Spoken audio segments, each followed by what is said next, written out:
pemukiman Jemaah Menteri esok.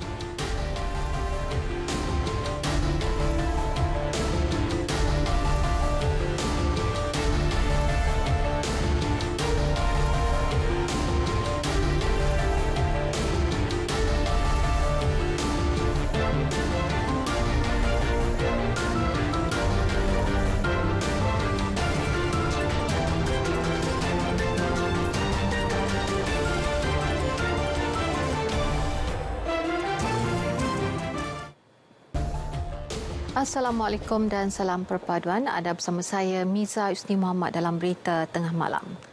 Penglibatan UMNO dalam kerajaan perpaduan merupakan solusi terbaik mengelakkan perpecahan parti. Presiden UMNO Datuk Seri Dr. Ahmad Zahid Hamidi berkata, langkah itu amat tepat sebagai persediaan kepada parti mendepani pilihan raya negeri. Kita sepakat bahawa UMNO mesti dibugarkan untuk bergerak ke hadapan. UMNO mesti melakukan perubahan dan pembaharuan dalam gerak kerja dan tindakan. UMNO perlu diremajakan. Remaja dalam konteks muka-muka baru dan idea-idea segar. UMNO mesti berupaya menawarkan harapan baharu buat rakyat. Dalam pada itu, Datuk Seri Dr. Ahmad Zahid berkata keputusan untuk tidak mempertandingkan jawatan utama Presiden dan Timbalan Presiden UMNO merupakan keputusan muktamad oleh perwakilan parti. Jelas beliau, langkah ini bagi memberi ruang kepada pucuk pimpinan parti meneruskan agenda memulihkan UMNO dan membantu kerajaan yang baru dibentuk selain mengelak perpecahan. Perwakilan yang diabsahkan ialah perwakilan di dalam Perhimpunan Agung UMNO. Dan perkara ini telah dilaksanakan mengikut fasa-fasa dalam perlembagaan parti dan juga fasa-fasa di dalam peraturan parti.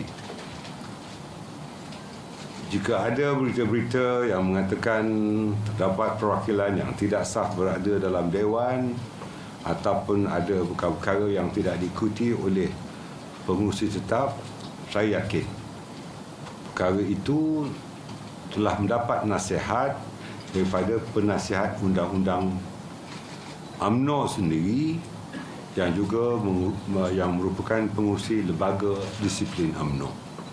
Beliau menjelaskannya dalam sidang media selepas sesi penggulungan sempena Perhimpunan Agung UMNO 2022 di Ibu Negara. Terdahulu, majoriti perwakilan yang hadir pada perhimpunan itu menyatakan sokongan terhadap usul supaya jawatan Presiden dan Timbalan Presiden tidak dipertanding pada pemilihan parti tahun ini. Perdana Menteri Datuk Seri Anwar Ibrahim bakal mengadakan sesi pemukiman bersama Barisan Jemaah Menteri esok. Menteri Komunikasi dan Digital Fahmi Fazil berkata sesi itu antara lain membincangkan hala tuju serta menetapkan petunjuk prestasi utama KPI setiap kementerian. Adalah pemukiman yang bagi saya tepat pada masanya kerana ramai menteri yang telah mengambil masa sebulan setengah untuk memahami agensi. Ada yang telah mula lawatan ke negeri-negeri. Macam saya semalam di Kelantan sempat bertemu dengan warga Kementerian Komunikasi dan Digital di peringkat negeri Kelantan. Jadi kita ada serba sedikit pemahaman dan kita akan selepas ini menentukan hala tuju bagi setiap kementerian juga kerajaan perpaduan itu sendiri. Sebelum ini, Perdana Menteri memaklumkan satu program pemukiman akan diadakan untuk jemaah menteri bagi menetapkan KPI setiap kementerian.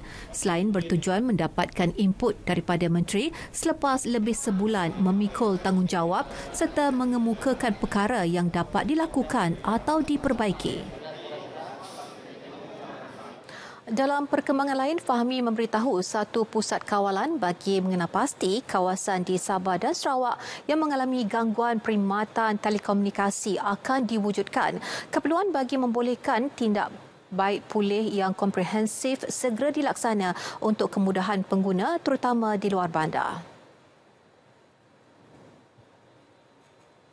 Isunya sebab bila kita terbitkan angka, contohnya coverage of populated areas, ya, ataupun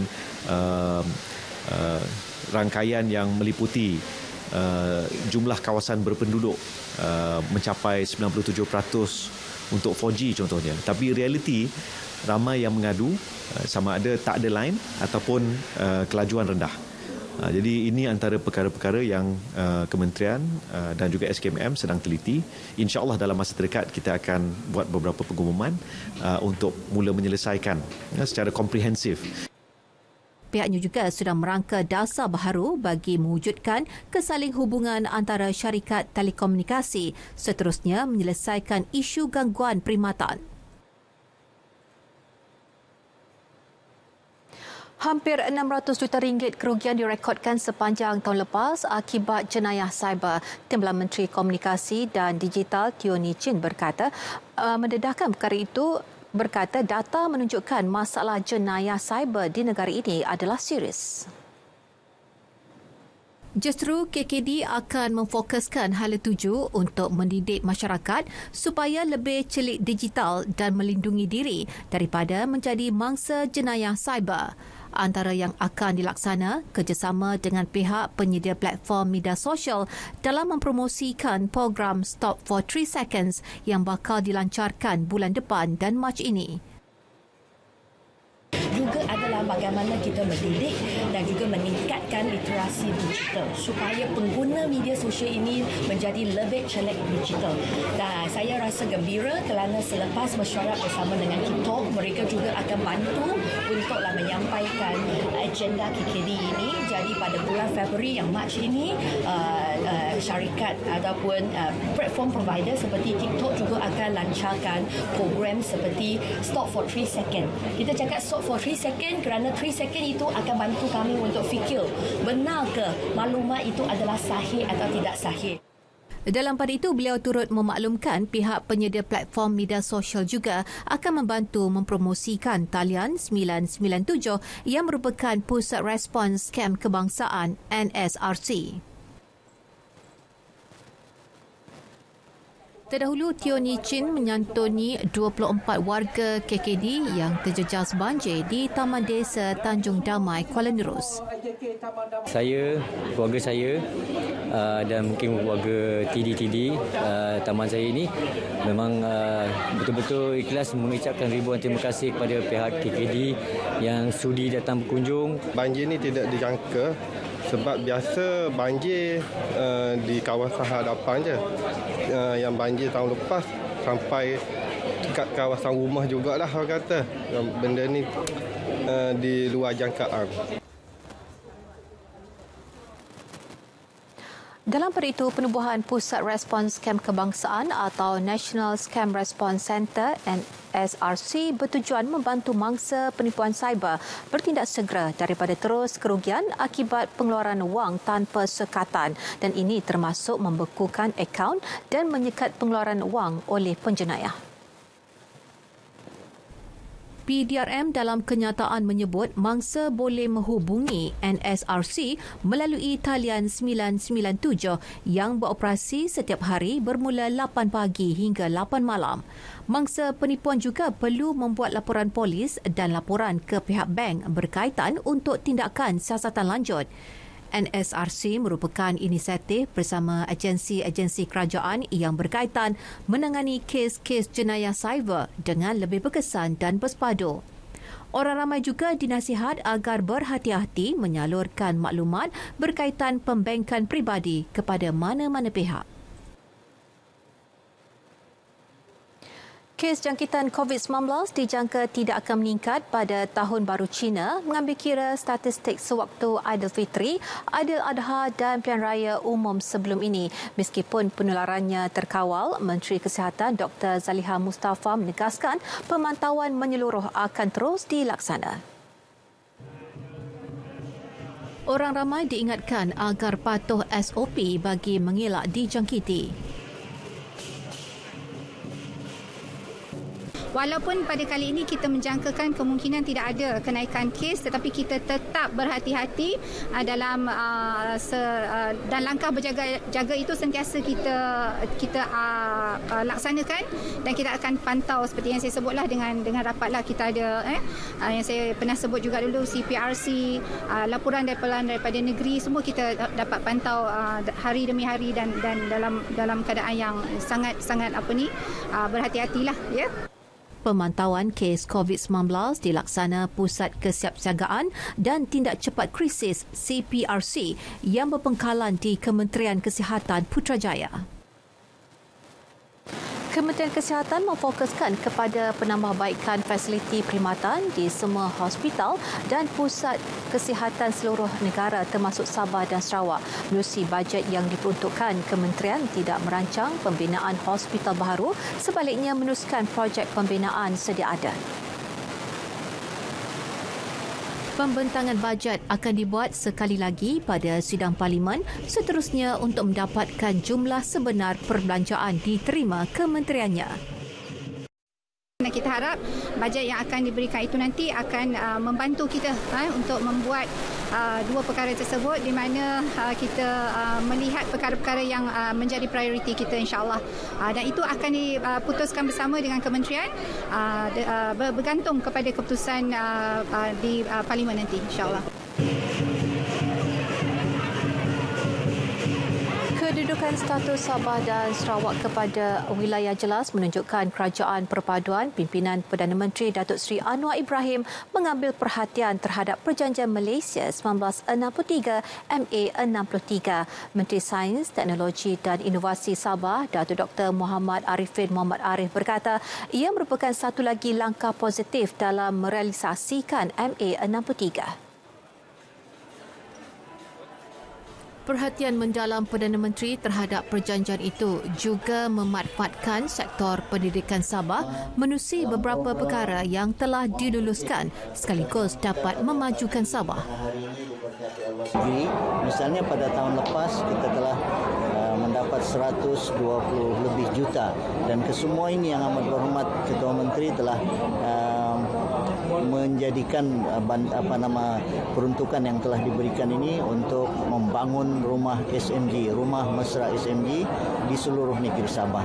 Alhamdulillah, mudah-mudahan pada tahun ini akan ada lagi sumbangan dan perkara-perkara yang dituntut itu untuk kita membangun negeri Sabah. Negara ini kita tahu adalah negara pelbagai kaum dan pelbagai agama. Islam tegak sebagai agama persekutuan.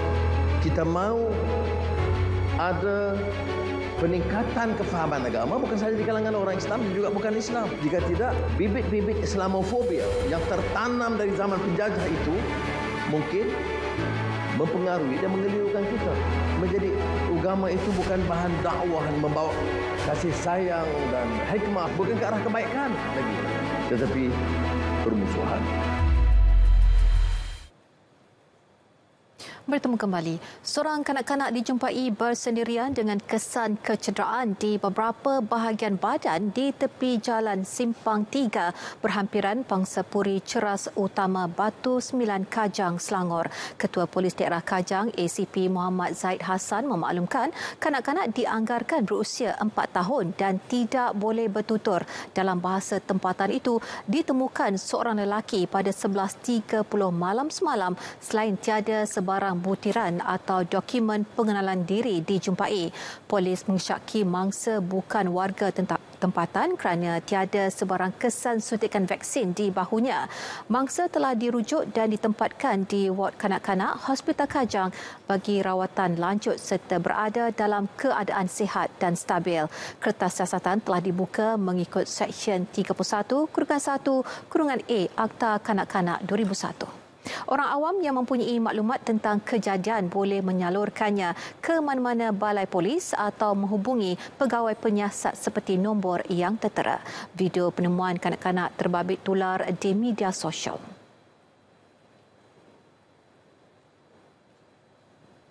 Di Pahang, seorang penunggang motosikal berkuasa tinggi maut setelah motosikal ditunggangnya bertembung dengan sebuah kenderaan pacuan 4 roda di kilometer 5 Jalan Lipis ke Merapoh. Ketua Polis Daerah Lipis, Superintendent Azli Muhammad Nur memaklumkan siasatan awal kejadian pada pukul 11.40 pagi itu mendapati kenderaan pacuan 4 roda dari arah Kelantan menuju ke Kuala Lumpur itu hilang kawalan selepas 2 tayarnya pecah sebelum masuk ke laluan bertentangan dan merempuh motosikal di tunggang mangsa. Mangsa Azma Zakaria, 43 tahun, meninggal dunia ketika sedang dirawat di Hospital Lipis. Pemandu pacuan 4 roda pula cedera ringan. Masih di Pahang, 2 individu rentung dalam kenderaan masing-masing selepas terlibat dalam kemalangan di Kampung Datuk Sharif Ahmad, Jalan Temerloh, Kuala Kurau. Insiden berlaku sekitar pukul 10.48 pagi tadi membabitkan sebuah lori dan kereta. Pegawai Perhubungan Awam Jabatan Bomba dan Penyelamat Malaysia JBPM Pahang Zulfadli Zakaria mengesahkan pihaknya tiba di lokasi insiden mendapati kedua-dua kenderaan berkenaan sedang terbakar. Kebakaran berjaya dipadam sepenuhnya pada pukul 11.46 pagi tadi. Di Bintulu, Sarawak, 200 penghuni blok rumah panjang selanjat Sungai Segan Ulu Sebau hilang tempat tinggal selepas kediaman mereka terbakar. Menurut Ketua Jabatan Bomba dan Penyelamat Bintulu, Wan Kamaruddin Wan Ahmad, kejadian berlaku kira-kira pukul 9.34 pagi tadi. Kebakaran melibatkan blok lama rumah panjang 36 pintu itu telah memusnahkan 33 pintu. Kesemua penghuni berjaya menyelamatkan diri dan tiada kemalangan jiwa dilaporkan. Seorang kanak-kanak ditemukan lemas manakala abangnya sempat diselamatkan ketika mandi bersama bapa mereka di Pantai Kemayang, Bacok, Kelantan petang tadi. Mangsa Muhammad Hanif Nur Hakim Amran, 11 tahun, ditemui terapung kira-kira pukul 6.55 petang.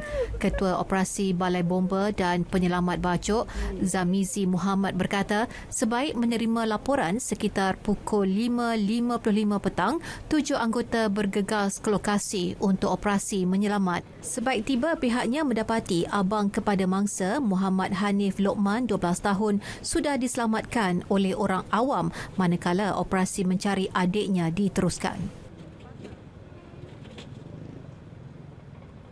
Sementara itu di Pahang, seorang remaja lelaki dikhawatiri lemas selepas dilaporkan hilang ketika mandi di sungai berhampiran Masjid Lama, Kampung Batu Bor 2, Triang Bera. Pegawai Perhubungan Awam Jabatan Bomba dan Penyelamat Malaysia Negeri, Zulfadli Zakaria berkata, pihaknya menerima laporan berhubung kejadian pada jam 4.58 petang. Mangsa Faizal Akmal Fikri Muhammad Fauzi, 19 tahun, sebelum itu dikatakan telah hilang selepas mandi bersorangan di sungai berkenaan. 9 pegawai dan anggota dari Balai Bomba dan Penyelamat Triang bersama 4 jentera dikerahkan ke lokasi kejadian. Ketika tiba di lokasi, pihaknya mendapati motosikal dan barangan peribadi mangsa masih berada di tempat kejadian. Katanya pihak bomba telah melakukan pencarian bertumpu di sekitar tebing sungai. Pegawai khas Hal Ehwal Kaum India di Pejabat Timbalan Perdana Menteri Datuk Seri Ramesh Rao meninggal dunia awal pagi tadi. Perdana Menteri Datuk Seri Anwar Ibrahim menerusi ucapan di Twitter mengucapkan takziah kepada keluarga mendiang Datuk Seri Ramesh. Sementara itu, Timbalan Perdana Menteri Datuk Seri Dr. Ahmad Zahid Hamidi menerusi kenyataan turut menzahirkan ucapan takziah kepada keluarga mendiang. Kenyataan turut menyebut khidmat bakti serta jasa mendiang Datuk Seri Ramesh kepada masyarakat serta negara sebelum dan semasa berkhidmat. Datuk Ramesh Rao, 52 tahun, meninggal dunia di kediamannya di Petaling Jaya akibat serangan jantung. Pada 24 Disember lepas, Datuk Seri Ramesh Rao yang juga Presiden Pertubuhan Minda dan Sosial Prihatin dilantik sebagai pegawai khas kepada Timbalan Perdana Menteri yang menjaga kepentingan dan permasalahan masyarakat India. Kementerian Perdagangan Antarabangsa dan Industri MITI mahu bertindak lebih bersasar dalam usaha menarik dan mengekalkan pelaburan, dan langkah itu akan dimulakan menerusi penyertaan dalam Forum Ekonomi Dunia WEF di Davos, Switzerland. 3 keutamaan digariskan MITI dan delegasi negara sepanjang WEF yang berlangsung 5 hari mulai 16 Januari ini. Pertama, bertemu dan menerangkan hala tuju kerajaan dengan industri tertentu selain mengeratkan hubungan dengan komuniti pelaburan antarabangsa yang disasar. Seterusnya, mengetengahkan agenda kerajaan dan ekonomi dalam isu-isu penting ekonomi global, terutama dasar-dasar kerajaan dalam panel khas. Keutamaan ketiga, mengeluarkan perkembangan terkini Malaysia dan maklumat mengenai hala tuju kerajaan, terutama isu-isu kelestarian seperti alam sekitar, sosial dan tabiurus korporat ESG yang semakin penting.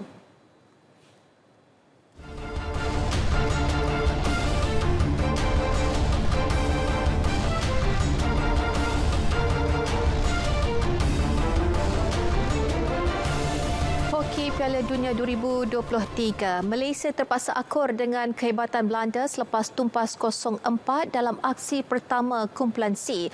Pertembungan yang berlangsung di Rourkela, India itu menyaksikan peluang terbaik skuad negara hanya hadir menerusi 2 pukulan sudut penalti. Turun dengan jersey serba putih, Malaysia yang diasal hebat banyak diselamatkan aksi cemerlang penjaga gol Muhammad Hafizuddin Othman pada suku pertama. Namun gawang The Speedy Tigers akhirnya bolos pada suku kedua selepas Tis Van Dam memanfaatkan kealpaan benteng pertahanan negara untuk gol pertama Belanda pada minit ke-19. Gol Malaysia sekali lagi bocor 4 minit kemudian hasil jaringan penalti strok pertahanan Belanda Yip Jensen. Malaysia dihadiahkan pukulan sudut penalti beberapa minit kemudian, namun ketangkasan penjaga gol Belanda Pirmin Black berjaya menidakkan percubaan dilakukan penyerang Faizal Syahri. Malaysia sekali lagi memperoleh pukulan sudut penalti pada suku ketiga, namun kali ini digagalkan dengan perancangan set piece yang lemah. Belanda menambah 2 lagi jaringan pada suku terakhir perlawanan menerusi jaringan Toon Bins dan Yorick Kron dan menutup perlawanan dengan kemenangan 4-0. Malaysia akan bertemu Chile pada perlawanan kedua kumpulan pada 16 Januari dalam misi memburu 3 mata pertama. Sementara itu, New Zealand turut melakar kemenangan menewaskan Chile 3-1 dalam satu lagi aksi kumpulan C. Pasukan ranking ke-9 dunia itu tidak perlu menunggu lama memperoleh gol pertama menerusi jaringan padang Sam Lane pada minit ke-9. New Zealand semakin selesa pada suku kedua selepas penyerang Sam Hiha meledak 2 gol padang untuk meletak pasukan mendahului 3-0. Chile yang membuat penampilan pertama dalam kejohanan ini bagaimanapun memperoleh gol sanggup hati hasil jaringan Inacio Cortado pada suku terakhir perlawanan. Bekas pemain badminton bergu campuran negara Goh Liu Ying menyifatkan sokongan tanpa berbelah bahagi daripada bapanya Goh Chak Wei menjadi pendorong buatnya mengharumkan nama negara di pentas antarabangsa. Menurut pemenang pingat perak Olimpik 2016 itu, bapanya telah membawanya ke dalam sukan badminton ini seawal umur 3 tahun. Liu Ying, 33 tahun, kelihatan sebab ketika majlis persaraannya yang dianjurkan khas oleh Persatuan Badminton Malaysia BAM di Axiata Arena siang tadi. Itu memang saya sendiri daripada kecil memang suka main badminton. Tapi masa itu keluarga memang masalah kewangan lah. Jadi nak beli raket pun tak mampu. Ya, dulu saya main badminton pun pakai raket yang kayu tu, aeroplane. Main jadi sendiri tak dapat.